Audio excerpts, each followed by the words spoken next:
Yes, good morning, students. How are you all? Today we are going to revise the chapter number 13 Electric Current and Circuits. In the electric current and circuit, the first one is conducting properties. Now, what are conductors? The conductors which allow the current to pass through them is known as conductors, and what are insulator which doesn't allow to pass the current. Okay, and in the figure 13.1 there is a circuit.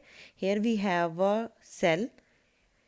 We know that the cell has two terminal, positive and negative. At the one we connected the bulb, and when we press the key then bulb will glow. Why the bulb will glow? Because the circuit is complete. So here in when the circuit is not closed, then air is in the gap, so air is non-conducting or insulating, so bulb will not glow. If we connect this copper wire with this, so the circuit complete and it allow the current to pass through and bulb will glow. Similarly, we can replace the bulb with LED, and this is the LED. We know the properties of LED. So next topic is LED. What is LED? LED is a light emitting diode. Okay, if we have the solution, so LED allow us to know the solution is conducting or insulating. Okay, the LED will glow at required lesser amount of current to glow as compared to the bulb. So these are the properties of LEDs, and why we used LED in the place of bulb. When the less light is emitted by LED on passing through a liquid as compared to metal, so it implies that although liquid is conducting or non-conducting. So there are different type of colors of LEDs available: green, yellow, red. So this is about the discovery of LED. Okay, and we also know that these are the liquids and these are the electrical conductivity. As you can say that if we have distilled water is a insulator, means it does not allow the light to pass through it. So distilled water is a pure water or a insulator. How we make the distilled water conducting? By adding some salts in it. So we can make distilled water conducting by adding salts in it. Also, this is the third circuit. In the place of bulb or LED will be placed with the magnetic compass. So magnetic compass is the instrument which detect the magnetic field. Okay, if this is the electrolyte, if it allows the current to pass through it, so it is conducting. And how we note the current generates with the help of this magnetic compass, because whenever there is a current there must be a magnetic field. So it tells about the magnetic field. Magnetic fields means it has current. So in this paragraph we have the discussion about magnetic field and current. Also, there are two effects of current. First one is heating and second one is magnetic field. Okay, or magnetic effect. Third, next topic is very important: chemical effect of electric current. In the chemical effect of electric current, we already discussed detailed about the internal structure of dry cell.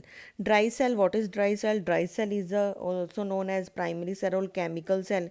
It converts the chemical energy into electrical energy. It has two terminals, positive and negative. It has some chemicals in it.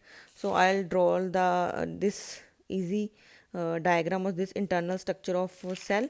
In the internal structure of cell we already discussed the it has in the center part the graphite or carbon rod, you can say cathode. Then next to it has manganese oxide and carbon powder.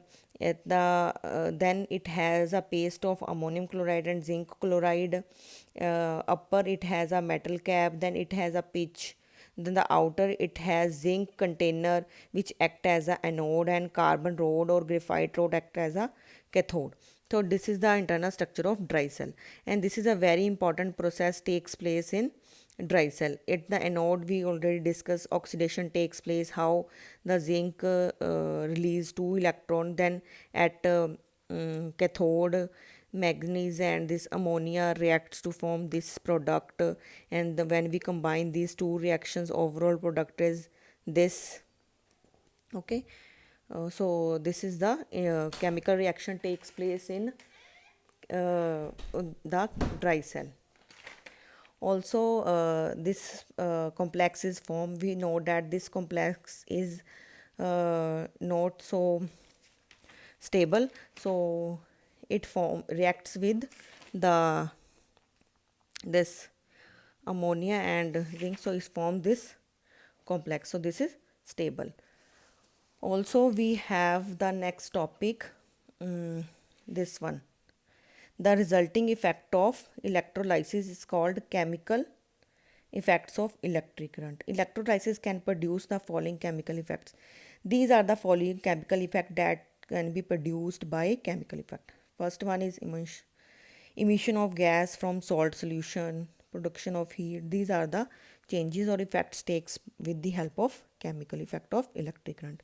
Next is a very important topic is also you have to remember the scientist William Nicholson. Uh, he discovered the discoveries of this is also important. Next one is electroplating. Electroplating is the depositing of one metal over the other, so it has many uses.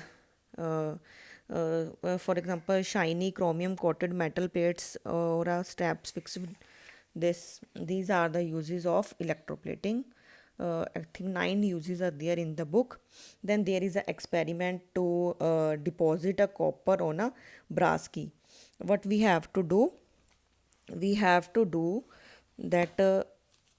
We have to place the brass key in the copper sulfate solution, and at the positive we have to place a copper plate, and the negative we have a brass key.